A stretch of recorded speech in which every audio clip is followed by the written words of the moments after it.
Good morning class. आज हम बात करेंगे classification of molecules in some important categories.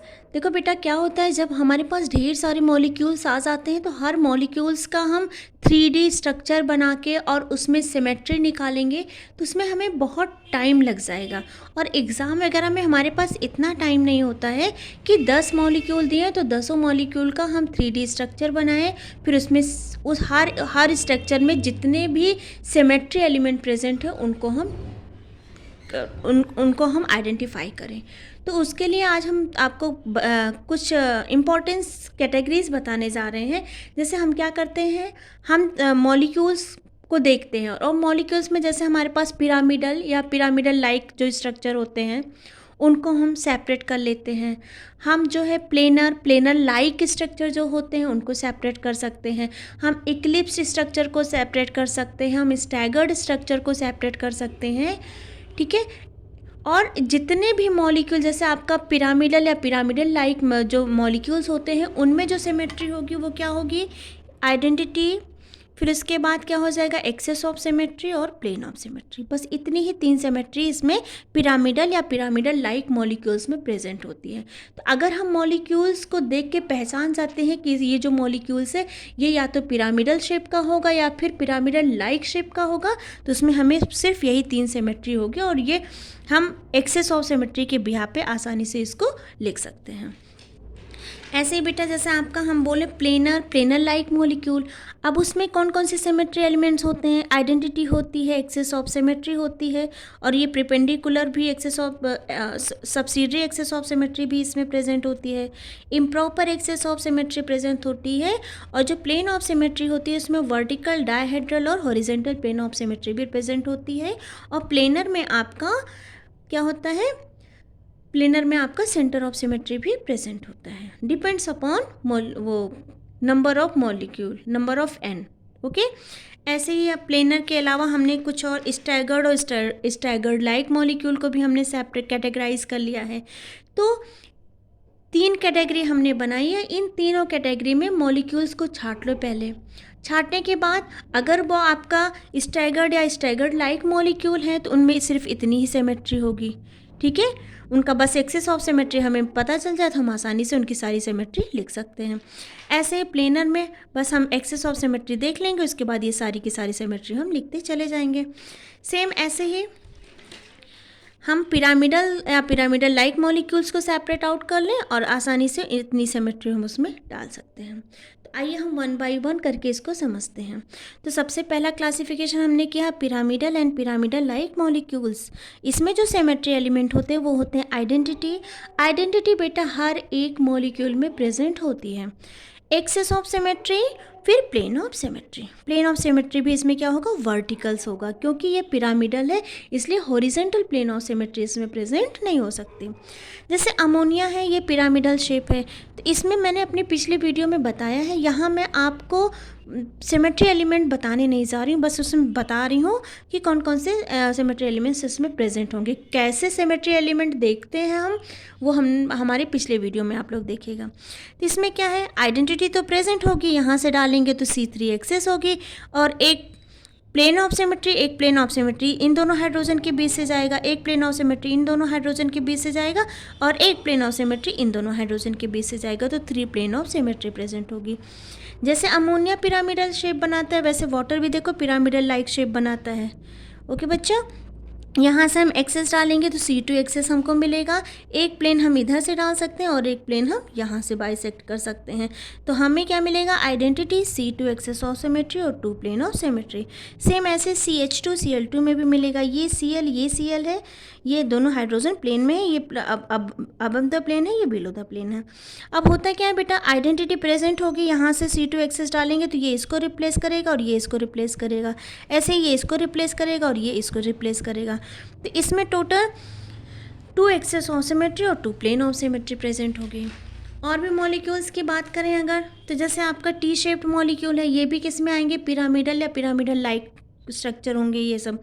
तो इसमें भी वही सेम सिमेट्री प्रेजेंट होगी। C2 एक्सेस यहाँ से डालेंगे तो C2 एक्सेस ऑफ सिमेट्री इसमें भी प्रेजेंट होगी। इन सभी मॉलिक्यूल्स में हमारा यही सिमेट्री एलिमेंट प्रेजेंट होगा। तो एक बार हम अगर मॉलिक्यूल को शेप के बिहाफ पे कैटेगराइज कर लेंगे तो उसमें से आसानी से हम 3-4 मॉलिक्यूल, जैसे ये सभी के सभी क्या हैं, टी शेप्ड के हैं, टी शेप्ड के मॉलिक्यूल्स में यही वाली सिमेट्री एलिमेंट पाई जाती है, तो हम आसानी से इसको निकाल सकते हैं। सीसॉ मॉलिक्यूल्स में जो सिमेट्री होती है वो क्या होती है, आइडेंटिटी होती है C2 एक्सेस ऑफ सिमेट्री और 2 प्लेन ऑफ सिमेट्री होती है। जैसे ये वाला मॉलिक्यूल हमने लिया है SF4 वाला, देखिए 2 फ्लोरीन एटम है, यहाँ भी 2 फ्लोरीन एटम है, यहाँ से C2 एक्सेस हम पास करेंगे तो ये इसको रिप्लेस कर देगा, तो इसमें C2 और 2 प्लेन ऑफ सिमेट्री होगी। सेम ऐसे CH3Cl3 में भी होगा, ठीक है। PCl4F का भी देखो बेटा एग्जाम्पल, आई थिंक आपको विजिबल होगा, ये जस्ट लाइक अमोनिया का स्ट्रक्चर आपको देख रहा है, ठीक है, पिरामिडल शेप का है, bi pyramidal, trigonal bi pyramidal, ठीक है। इसमें भी क्या हो जाएगा, आइडेंटिटी C3 और 3 प्लेन ऑफ सिमेट्री। इसमें भी वही देखें, SF5Cl, ठीक है, यहाँ से है, ठीक है, यहाँ से अगर हम ऊपर से एक एक्सेस ऑफ सिमेट्री डालते हैं तो ये क्या हो जाएगा, C4 एक्सेस ऑफ सिमेट्री, और अगर 4 एक्सेस ऑफ सिमेट्री प्रेजेंट है तो इसमें 4 प्लेन ऑफ सिमेट्री भी प्रेजेंट होगी। यहाँ पे क्या हो जाएगा, हमारा C2 access of symmetry present होगा, ये इसको रिप्लेस करेगा, जस्ट लाइक वाटर। इसमें भी देखो C2 access of symmetry present होगी, तो identity C2 2 plane of symmetry. अब हम बात करते हैं डाइएटॉमिक एंड हेट्रोडाइएटॉमिक लाइक मॉलिक्यूल। तो हेट्रोडाइएटॉमिक या हेट्रोडाइएटॉमिक लाइक मॉलिक्यूल में जितने भी एलिमेंट होते हैं उसमें सिर्फ इतनी ही सिमेट्री प्रेजेंट होती है, identity C infinite plane of symmetry, वो चाहे HCl हो, HF हो, HCl हो, CO हो, CN- हो, HBr हो, HI हो या फिर NO हो। ऐसे ही हेट्रोडाइएटॉमिक लाइक मॉलिक्यूल में भी सेम यही सिमेट्री एलिमेंट प्रेजेंट होंगे, चाहे वो HCN हो या फिर HCN हो, डजेंट मैटर। अब हमने दूसरी कैटेगरी जो बनाई है वो क्या है, आपका planar and planar like molecule. क्योंकि ये प्लेनर होते हैं तो देखो, जब कोई हमारा प्लेनर मॉलिक्यूल है, जैसे हम ये बना लेंगे, ये ठीक है, ये ठीक है। अब एक एक्सेस तो हम यहाँ से पास कर सकते हैं, ठीक है, एक एक्सेस हम यहाँ से पास कर सकते हैं, एक एक्सेस हम यहाँ से पास कर सकते हैं ऐसे ऐसे करके, और एक एक्सेस हम यहाँ से पास कर सकते हैं। तो यहाँ पे तो प्रिंसिपल एक्सेस आपका क्या हो जाएगा, C3 हो जाएगा, और सब्सिडरी एक्सेस क्या हो जाएंगे आपके, C2 हो जाएंगे। तो इसमें 2 एक्सेस ऑफ सिमेट्री होगी, एक C3 फिर 3C2 access of symmetry perpendicular C3। ये मैंने अपने पिछले वीडियो में दिखाया है, वहाँ जाके आप सिमेट्री एलिमेंट कैसे फाइंड आउट करते हैं देख लीजिएगा। फिर जितना आपका एक्सेस ऑफ सिमेट्री प्रेजेंट होगा उतना ही इसमें क्या होगा, improper axes of symmetry present होगा, क्योंकि स्ट्रक्चर हमारा क्या है, प्लेनर है बच्चा, देखो प्लेनर है। तो एक मिरर हम यहाँ से लगा सकते हैं, एक इधर से लगा सकते हैं और एक इधर से लगा सकते हैं, और एक हम हॉरिजेंटल प्लेन ऑफ सिमेट्री भी इसमें पास कर सकते हैं, बिल्कुल बाइसेक्ट हो जाएगा। तो इसमें क्या हो जाएगा, एक हॉरिजेंटल प्लेन ऑफ सिमेट्री हो जाएगा और 3 वर्टिकल प्लेन ऑफ सिमेट्री। ऐसे NiCN4 का होल ट्वाइस 2 में भी हम देखिएगा, अपने लेक्चर में बताया हुआ है मैंने, इसमें क्या हो जाएगा, C4 एक्सेस ऑफ सिमेट्री है तो क्या हो जाएगा, 4C2 परपेंडिकुलर C4। जितना एक्सेस ऑफ सिमेट्री प्रेजेंट होता है उतना ही इम्प्रॉपर होगा, क्योंकि प्लेनर है इसलिए हॉरिजेंटल होगा, और ये क्या है, ये इवन नंबर में है, ठीक है, इवन नंबर में है इसलिए 2 वर्टिकल होंगे और 2 क्या हो जाएंगे, डायहेड्रल, और इवन नंबर में होने की वजह से इसमें सेंटर ऑफ सिमेट्री भी प्रेजेंट होगी, तो आई लिख दिया मैंने।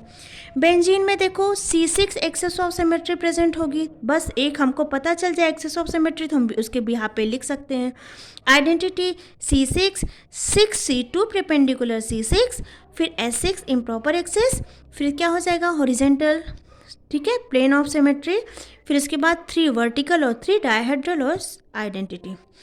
ऐसे ही इक्लिप्स इथेन में भी है, जस्ट लाइक BF3, जो BF3 में सिमेट्री प्रेजेंट होगी वही इक्लिप्स इथेन में भी प्रेजेंट होगी। ये सभी मैंने अपने पिछले लेक्चर में आप लोगों को बताया हुआ है।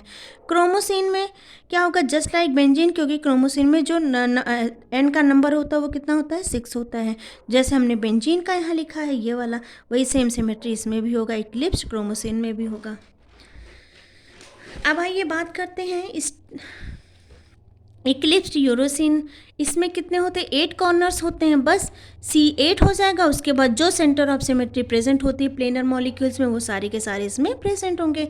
PCl5 जस्ट लाइक BF3, जो BF3 में सिमेट्री प्रेजेंट होगी वही इसमें भी प्रेजेंट होगी, ठीक। ऐसे ट्रांस SF4Cl2 जस्ट लाइक क्या हो जाएगा, NiCl4, ठीक है। तो जो NiCl4 में सिमेट्री अभी मैंने बताया वही इसमें भी प्रेजेंट होगी। IF7 just like pentagonal planar, जो पेंटागोनल प्लेनर में प्रेजेंट थी वही इसमें भी प्रेजेंट होगी, ठीक है। अब होमो डाईएटॉमिक एंड होमो डाईएटॉमिक लाइक मॉलिक्यूल में सिमेट्री कौन कौन सी प्रेजेंट होगी, identity C infinite, infinite C2 perpendicular C infinite, ठीक है बच्चों। फिर क्या हो जाएगा, इम्प्रॉपर इन्फिनाइट, फिर प्लेन ऑफ सिमेट्री हॉरिजेंटल में, और इन्फिनाइट प्लेन ऑफ सिमेट्री का हो जाएगी वर्टिकल और सिमेट्री प्रेजेंट होगी। जैसे आपका O2 हो गया, N2 हो गया, H2 हो गया, Cl2 हो गया, Br2 हो गया और I2 हो गया।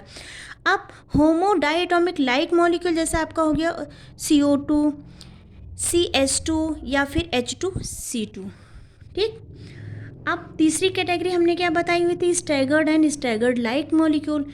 इसमें सिमेट्री एलिमेंट क्या होते हैं, identity, axes of symmetry, axes of symmetry perpendicular axes of symmetry, ठीक है। फिर यहाँ पे क्या हो जाएगा, इम्प्रॉपर एक्सेस क्या हो जाएंगे, स्टैगर्ड और स्टैगर्ड लाइक मॉलिक्यूल में मैंने बताया था जो आपका CN होता है उसका जस्ट डबल हो जाता है 2S2N, ठीक है। अगर यहाँ पे 3 है तो ये 6 हो जाएगा, अगर यहाँ पे 4 है तो ये क्या हो जाएगा, 8 हो जाएगा। ऐसे ये देखिए स्टैगर्ड, ठीक है, स्टैगर्ड ये हमने लिया है। अब ये स्टैगर्ड फॉर्म में है तो ये क्या हो जाएगा, C2 है तो इम्प्रॉपर एक्सेस क्या हो जाएगा, 4 हो जाएगा, बस इतना ही फ़र्क है, ठीक है। यहाँ पे n=3 है तो इम्प्रॉपर एक्सेस क्या हो जाएगा, 6 हो जाएगा। यहाँ पे n=5 है तो इम्प्रॉपर एक्सेस क्या हो जाएगा, 10 हो जाएगा। तो इस तरह से हम मॉलिक्यूल्स को शेप के बिहाफ पे कैटेगराइज कर सकते हैं और हर कैटेगरी में हम सिमेट्री एलिमेंट्स को अपना तैयार कर लें कि इस कैटेगरी के एलिमेंट में ये सिमेट्री एलिमेंट पाए जाते हैं, तो हम आसानी से सिमेट्री एलिमेंट फाइंड आउट कर सकते हैं। आई होप आपको समझ में आया होगा। Thank you.